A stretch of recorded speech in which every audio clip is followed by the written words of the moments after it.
L'Institut Roi Albert II des cliniques universitaires Saint-Luc, c'est près de 50 ans d'expérience en greffe de moelle et thérapie cellulaire. Et ce, tant pour les adultes que pour les enfants.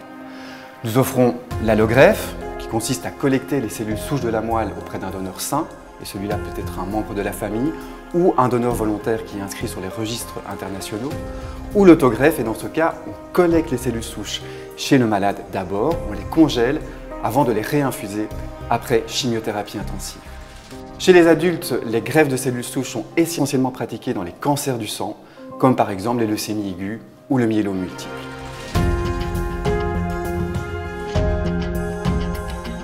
Nous bénéficions depuis 2007 de l'accréditation européenne GESI, qui évalue la qualité des soins offerts aux patients dans la réalisation des greffes de moelle et de thérapie cellulaire, grâce à la réalisation d'audits réguliers.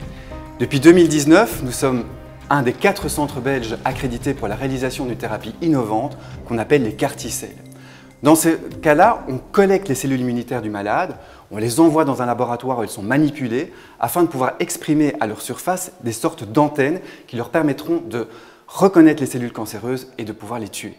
Nous entretenons des rapports très étroits avec de nombreux hôpitaux belges et nous discutons régulièrement de tous les nouveaux cas ainsi que de leurs complications. Nous avons également des connexions internationales actives via la Société française de greffe de moelle et de thérapie cellulaire ainsi que le BMT, la Société européenne de greffe de moelle.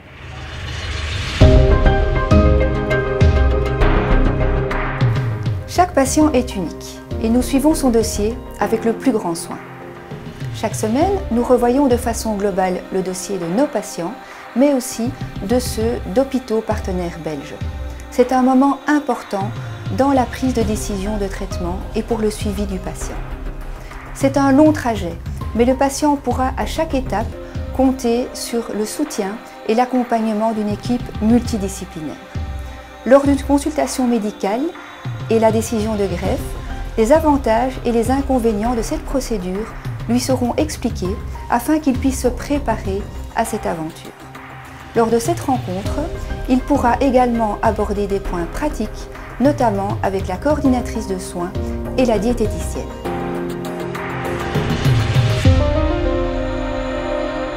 Contrairement aux patients adultes, les indications de greffe en pédiatrie ne sont pas uniquement réservées aux leucémies ou à d'autres cancers, mais elles concernent également des pathologies non malignes, telles l'aplasie médulaire ou des maladies chroniques du globule rouge comme la drépanocytose ou la thalassémie. Alors, lorsqu'une greffe est réalisée à partir d'un donneur familial, le donneur, frère ou sœur, est un enfant qui peut parfois être très jeune. Donc une attention particulière doit être réservée pour ce donneur pédiatrique afin de lui expliquer parfaitement la procédure qui sera réalisée sous anesthésie générale au cours d'une courte hospitalisation.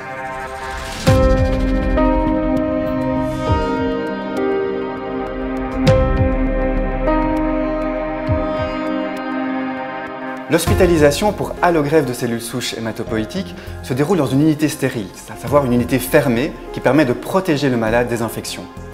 Pour y accéder, il faut suivre un protocole strict de désinfection des mains et bien sûr le port du masque y est obligatoire. L'hospitalisation dans l'unité stérile peut être très longue et très difficile, ça peut durer jusqu'à plusieurs semaines.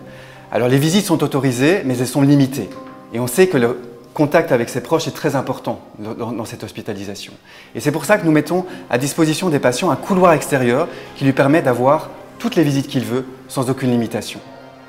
À l'intérieur d'une unité, afin que l'hospitalisation se déroule dans les meilleures conditions possibles, notre personnel infirmier est toujours à l'écoute. Nous avons également une diététicienne qui va passer en chambre régulièrement afin de s'assurer que les besoins nutritionnels sont respectés. La psychologue est facilement accessible. Nous avons un super kinésithérapeute qui va passer tous les jours et qui va coacher notre patient afin qu'il perde le moins de muscles possible durant cette hospitalisation. Et l'assistante sociale peut aider le patient afin d'assurer que le retour au domicile se passe sans aucun problème.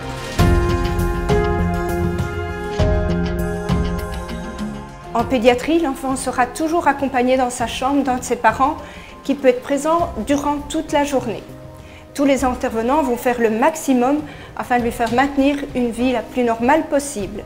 Ainsi, l'école Escale va assurer la continuité des cours et la connexion avec l'école d'origine et l'équipe d'animation veillera à apporter des moments de détente et de divertissement.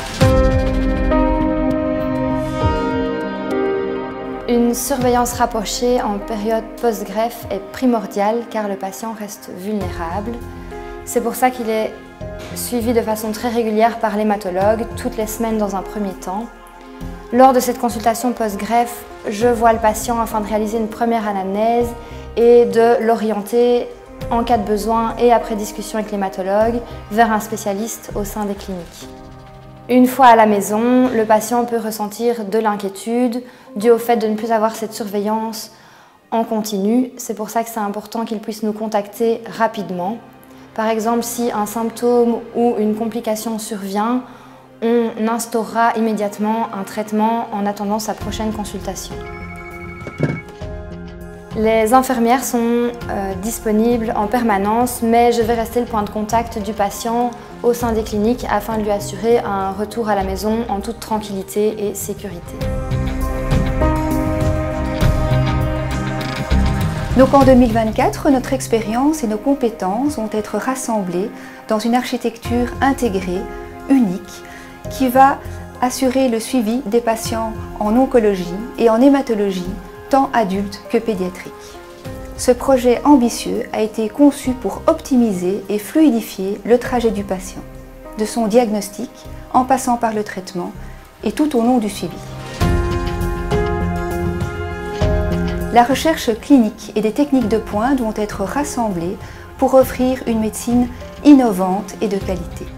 Un point important est également porté sur l'humanisation des soins, le bien-être des patients et de leur entourage. Enfin, le personnel soignant pourra bénéficier d'espaces interconnectés pour optimiser les soins et offrir une approche individualisée aux patients.